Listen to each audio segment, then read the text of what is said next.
आनी हे अजा पळोवन सिमांव जेजूच्या पांयां पडटा आनी म्हणटा, हांव पातकी सायबा, म्हजे तावन तूं पयस वच. पूण जेजू ताच्या उतरांक कान दिना. ताका म्हणटा, हे फुडें तूं मनशांक धरतलोय. आनी सगळें सोडून तांणी जेजूचो पाटलाव केलो अशें आयचें वाचप आमकां सांगता. आतां हें वाचप आमी आमच्या जिविताक लावन घेवया. कित्याक देवाचें उतर फकत वाचूंक मात्र न्हय, आयकूंक मात्र न्हय, तें आमी आमच्या जिवितांत हाडूंक आसा. तेन्नाच आमचें जिवीत बदलता. आतां आमी सिमांव घेवया. ताका मागीर जेजून पेद्रू म्हूण नांव दिलें. तो पळया उक्त्या मनाचो मनीस, शिकप नासलेलो मनीस खरो, पूण तो उक्त्या मनाचो मनीस.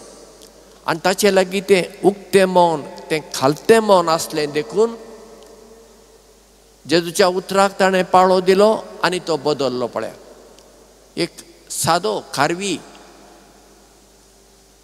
फुडें आमचे धर्मसभेचो वडील जालो, पयलो पाप साहेब जालो.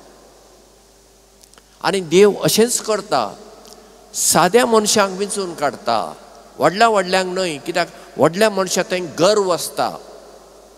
हांव व्हडलो, म्हजी फामील व्हडली, म्हजो गांव व्हडलो, म्हजे लागीं शिकप आसा, ग्रेस्तकाय आसा, भाटां आसात, हातूंत ते जी येतात. पूण मागीर मरतच सगळें गेलें ना. मनशां थंय खालतिकाय खूब गरजेची.